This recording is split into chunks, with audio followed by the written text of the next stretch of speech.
I never thought a simple plate of food could act like a secret switch inside my body, but that's exactly how it felt. You see, for years I believed eating healthy was enough. Whole wheat bread here, a bowl of fruit there. But as I got older, my blood sugar told me a different story. Some foods that looked innocent were actually tricking me, making me tired, foggy, and thirsty all the time. So I decided to test something for myself. What if, for 10 whole days, I only ate foods that were friendly to people with diabetes? No shortcuts, no cheating, just sticking with the kind of meals that keep blood sugar steady. I wasn't expecting fireworks or miracles. Honestly, I thought it might just be another diet story like you read in the papers. But friend, here's what happened. I started to feel a calm in my body, the kind of balance I hadn't felt in years. The first morning surprised me the most. Instead of dragging myself out of bed with that heavy, sluggish feeling, I found energy creeping back in, almost like when I was younger working long days in the yard. I'm not saying it was magic. It was simply food doing what God designed it to do when we choose wisely. The funny thing is, I noticed little changes before the big ones. My hands weren't as shaky when I tried to write in my notebook, and I wasn't rushing for a nap after lunch. Have you ever felt like your own meals were stealing your strength instead of giving it? That was me, until this experiment. I won't spoil the whole journey just yet, but stick with me. Because as I share each of these foods, you'll see how small bites can make big differences. And by the end, you'll know exactly what happened after those 10 days. If you enjoy stories like this, give this video a quick like and share it with a friend. And tell me in the comments, what food always makes you feel steady and strong after eating? I'd love to hear your experience. Number 7, green apple. The crunch of a green apple takes me straight back to my childhood. My mother used to pack one in my school lunch, and while the other kids traded candy bars, I was stuck with that tart, shiny fruit. Funny thing is, I used to envy them back then. Now, at over 60, I thank the Lord for every bite of that tangy apple. There's something refreshing about it, almost like the taste of clean air after a summer rain. I didn't realize it first, but that same crunch has become a secret weapon in keeping my blood sugar steady, especially during the afternoons when my energy used to crash. These days, I slice one up and eat it slowly with a bit of peanut butter. The fiber in that apple feels like it slows time down inside me, helping the sugar release gently instead of all at once. It's not just a snack, it's a shield. I used to grab cookies or a soda when I needed a quick pick-me-up, but that always left me more tired in the end. With the apple, I notice I stay sharper, even when I'm paying bills or reading my Bible in the late afternoon. The sweetness is just enough, not too much, not too little, like a balance hymn sung on a Sunday morning. What's funny is how this simple fruit has such a big history. The old saying, "an apple a day keeps the doctor away," always sounded like an exaggeration to me. But now, after these 10 days, I see the wisdom hidden in that little rhyme. Green apples, in particular, carry less sugar than the red ones, and I like to think of them as the tough cowboy cousin of the apple family. Rugged, tart, not too sweet, but dependable. There's a reason even our grandparents leaned on orchard fruits during the harvest. They knew the value of simple, honest food. Sometimes I'll just grab one while sitting on the porch, peel curling down in my hand, juice crisp on my tongue. It feels grounding, almost like prayer, bringing me back to myself, reminding me that good things don't have to be complicated. I find gratitude in that moment, not only for the apple, but for the fact that God gave us something so accessible and healing. Instead of reaching for pills or powders, I can reach for His creation and it tastes good, too. That alone feels like a blessing worth savoring. Here's what happened when I swapped cookies for a green apple. My sugar didn't spike, my mind stayed clear, and I actually had the strength to mow the lawn without feeling drained. I never thought something so simple could do so much. And every time I hear that crunch, it's like my body thanks me in silence. Number 6, Greek yogurt, unsweetened. Back when I was younger, yogurt wasn't something you saw often on our kitchen table. It was more of a fancy food in magazines, not the kind of thing my folks in the South would spend money on. But times have changed, and now I keep a tub of plain Greek yogurt in my fridge like it's a trusted friend. The first time I tried it, I expected sweetness, but instead I got that tangy bite that makes your taste buds sit up straight. It was almost too sour at first, until I learned to pair it with a few berries or a drizzle of cinnamon. Slowly, it became a part of my mornings, and to my surprise, it didn't send my blood sugar bouncing around like toast and jam used to. What makes it special to me is how it fills me up without leaving me heavy. I can have a bowl with some walnuts on top and feel satisfied all the way to lunchtime. Back when I ate cereal, I'd be raiding the pantry an hour later, shaky and looking for something sweet. But with Greek yogurt, it's like my body stays calm, my stomach doesn't growl as loud, and my mind feels clearer. Sometimes I think of it as a quiet strength. No fireworks, just steady fuel. And at this age, that kind of steady matters more than any sugar rush ever could. There's also a bit of history tucked into that little cup. Yogurt has been around for thousands of years, nourishing shepherds and travelers across the old world. The Greeks made it thicker, richer, straining out the liquid until what was left was pure protein and goodness. Every time I spoon some into a bowl, I think of that tradition, how food connects generations. It's a comfort knowing we're not the first ones to lean on simple foods for strength and balance. Another thing I love is how flexible it is.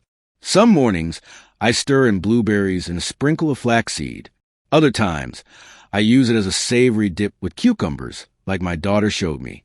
It's not just one kind of food, it's a base for many small blessings. And unlike so many diet foods, it doesn't feel like a punishment. It feels like abundance, creamy and real, without any hidden sugars trying to sneak past me. That's a relief in today's world, where every label seems to have some trick. Here's what happened when I made Greek yogurt part of my mornings. My hunger stopped bossing me around, my sugar stayed in line, and I didn't need an afternoon nap just to get through the day. It gave me steady ground to walk on, one spoonful at a time. Number 5. Cinnamon. If cinnamon were a cowboy, I'd say it's the sheriff of the spice rack. Bold, warm, and always keeping things in order. Just a pinch of it can change the whole mood of a dish. I used to think it belonged only on cinnamon rolls or apple pie, but then I learned that the real magic happens when you use it without the sugar. It's funny how something that smells like Christmas morning can also help calm down blood sugar swings. I never thought of it as more than a seasoning, but during these 10 days, it became one of my secret weapons. I sprinkle it over my Greek yogurt or stir it into my morning oatmeal. That little brown dust feels like a blessing in disguise. No calories, no sugar, just flavor and comfort. The warmth of it lingers, like the memory of holding a hot cup of cider on a chilly night. The best part? It seems to take the edge off my sweet cravings. Where I used to reach for cookies, now a touch of cinnamon feels like enough to satisfy that urge. It's not just taste. It's control, gentle but steady. Long before I ever thought about diabetes, cinnamon was already celebrated. In the Bible, it's mentioned as a precious spice, used in sacred oils and offerings. Ancient traders once carried it across deserts, treating it like treasure. Isn't it something that today I can walk into any grocery store and bring home a jar for a couple of dollars? That makes me pause and thank the Lord for simple access to what was once rare and costly. One of my favorite ways to enjoy it is in coffee. Just a small sprinkle turns a plain cup into something special. It's like an old hymn sung in a fresh way, familiar but richer. Even my grandson, who usually laughs at my healthy tricks, admitted it made the coffee taste better. I smiled, thinking maybe I passed down a habit without preaching. That's the beauty of cinnamon. It doesn't just help the body, it adds joy to the little routines of the day. Here's what happened when cinnamon became part of my mornings. The sweet cravings quieted down, my sugar felt steadier, and I walked through the day with fewer battles between what I wanted to eat and what I should eat. All that from a spice hiding in plain sight on my shelf. Number 4, walnuts. The sound of cracking open a walnut takes me straight back to my grandfather's porch. He kept an old wooden bowl filled with them and a heavy metal nutcracker, sat beside it like a trusted tool. I remember the smell, earthy, almost woody, as the shell split open and the nut inside revealed itself. As a boy, I didn't care much of the taste. It felt bitter compared to candy. But now, older and wiser, I find myself reaching for walnuts the same way my grandfather did, appreciating the strength packed inside that wrinkled little shell. Funny how life circles back around like that. These days, I keep a small jar of them on the counter. Whenever the late afternoon hunger strikes, instead of chips or crackers, I grab a handful of walnuts. They crunch differently than other nuts. Firmer, almost like biting into something that means business. Within minutes, I notice the difference. The hunger fade without the sugar rush, and I don't feel that drowsy slump afterward. It's steady energy, the kind that carries me through to supper, without temptation whispering in my ear. At my age, avoiding that crash is worth more than gold. Walnuts also carry a bit of history in their shape. People used to say they resemble the human brain, and maybe that's God's hint that they're good for our minds. Science aside, I like that idea. Every time I look at one, I think about memory, wisdom, and keeping the mind sharp as the years roll on. In a way, eating them feels like honoring that connection, a simple ritual that ties the body and the spirit together. Sometimes I toss them into a salad with apples. Other times I just eat them plain while watching the evening news. My daughter bakes them into banana bread, and I swear the smell fills the whole house with warmth and family. That's another gift of walnuts. They fit into both sweet and savory dishes without fuss. They're not loud, not flashy, just steady companions on the plate. And when I eat them, I feel like I'm keeping a family tradition alive, remembering those porch days with my grandfather. Here's what happened when I traded my snack crackers for walnuts. The hunger that used to nag me calmed down, my sugar stayed level, and even my joints felt a bit less stiff. I never thought a small, wrinkled nut could make me feel stronger from the inside out. But that's exactly what it did. Number 3, black beans. The smell of a pot of beans simmering on the stove still makes me think of Sunday afternoons at my mother's house. Down south, beans weren't just food. They were comfort, filling the whole kitchen with a warm, earthy aroma. We'd sit around a table, bowls steaming, cornbread on the side, and talk about the week. Back then, I didn't know a thing about blood sugar or fiber. I just knew that beans filled me up and made me feel at home. Funny how something so humble has turned out to be one of the best allies in my journey to steady blood sugar. These days, I cook black beans in a simple way. Soaked overnight, then simmered slow with onion, garlic, and a little olive oil. The taste is rich, hearty, almost meaty without the meat. What I notice most now is how long they keep me satisfied. Instead of feeling hungry again 2 hours after meal, black beans seem to stretch time, giving me energy that lasts into the evening. And unlike white bread or pasta, they don't send my sugar soaring and crashing. It feels like a steady rhythm, the kind of balance you don't notice until it's gone. There's also something cultural about beans that ties us all together. In the South, in Latin America, in old pioneer kitchens, beans were the backbone of survival. Cheap, filling, and nourishing, they carried families through lean times. I think about that when I eat them now, how my own grandparents probably leaned on beans when money was tight. It makes me grateful that what once kept people alive in hard times is now helping me live better in my 60s. Another thing I love is how versatile they are. I'll scoop them into a salad with fresh tomatoes, mash them up for a hearty dip, or just eat them plain with a little rice. My wife says beans are like a blank canvas, soaking up whatever flavors you put beside them. And she's right. It keeps meals interesting without needing fancy recipes. For someone like me, who likes simple food, that's a blessing. It's easy, affordable, and healthy all in one. Here's what happened when black beans took the place of white rice and bread on my plate. My energy stopped rising and crashing. My sugar felt steadier all day, and I walked away from the table feeling full, but not weighed down. It was like finding an old friend I never knew I needed again. Number 2, green tea. The steam rising from a cup of green tea has a way of slowing me down, almost like time itself takes a pause. The first sip is gentle, grassy, a little bitter, but comforting in its own quiet way. I used to think tea was just for colds or fancy folks, but during these 10 days, it became a small ritual I looked forward to. Holding that warm mug in my hands each morning reminded me that taking care of myself doesn't have to be complicated. Sometimes it's as simple as hot water and a handful of leaves. What struck me the most was how it replaced my old coffee routine. I love coffee, but sometimes it left me jittery, heart racing, hands restless. Green tea felt different, like calm energy instead of a noisy rush. I could still focus on my Bible reading or morning chores.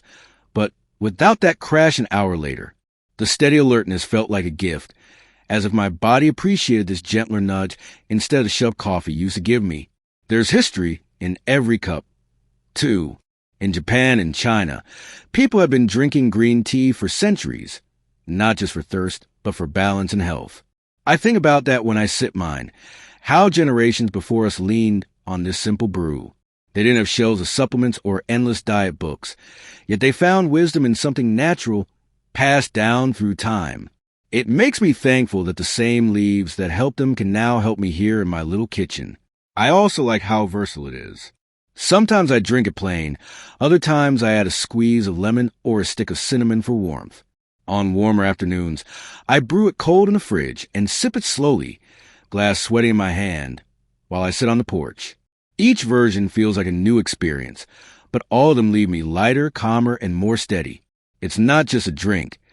It's a habit that makes my whole day smoother. Here's what happened when I swapped my extra cups of coffee for green tea. My nerves felt calmer, my sugar didn't swing up and down, and I ended the day with more energy still in the tank. It wasn't dramatic. It was steady, reliable, like a good friend who walks beside you without needing the spotlight. Number 1, salmon. The sizzle of salmon hitting a hot skillet fills the kitchen with a smell that makes my mouth water before the first bite. The pink flesh turning golden at the edges, the skin crisping just right. It feels like a feast even when it's just a simple weeknight meal. I used to think fish was a special occasion food, but during these 10 days, salmon became a steady part of my table. Every forkful reminded me that healthy food doesn't have to be boring. It can be rich, satisfying, and downright delicious. What I notice most is how it sits in my body afterward. Unlike heavy fried meals that leave me sluggish, salmon feels light but powerful, like fuel that goes straight to work. I don't get that stuffed, bloated feeling. Instead, I feel ready to move, whether it's taking a walk around the block or mowing the lawn. For years, I thought strength only came from red meat, but this fish proved me wrong in the gentlest way. Salmon also carries a story bigger than my kitchen. For generations, people living along rivers and coasts relied on it as a staple, pulling it fresh from the water, honoring it as life-sustaining food. There's something sacred about that, God providing through creation, from stream to table. Even now, when I open filet from the store, I pause and think about that chain of blessing, how this simple fish has nourished families for centuries. At home, I like to bake it with lemon and garlic, sometimes adding a touch of dill from the garden. Other times, I grill it, the smoke giving it a bold flavor that makes me feel like I'm at a summer cookout. My wife swears by salmon patties, the kind her mother used to make during Lent. No matter how we cook it, it never feels like sacrifice. Instead, it feels like abundance, flavor, health, and joy all wrapped in one dish. Here's what happened when salmon replaced some of my heavier dinners. My sugar stayed calmer at night. I slept deeper, and even my morning stiffness eased up. It felt like giving my body the oil it needed to run smoother. At this age, finding a food that strengthens instead of weighing me down feels like a true gift. When I started this little experiment, I honestly didn't expect much. 10 days felt too short, and I thought maybe I'd notice 1 or 2 small changes at best. But by the end, the difference was clear in ways I couldn't ignore. My mornings began without the heavy fog I used to carry, and I found myself walking with more ease, less weighed down by tiredness. Food, something I once saw as the enemy of my blood sugar, became a partner again. It wasn't about strict rules or starving myself. It was about choosing foods that work with my body instead of against it. Each of those meals felt like a step towards something steadier, something stronger.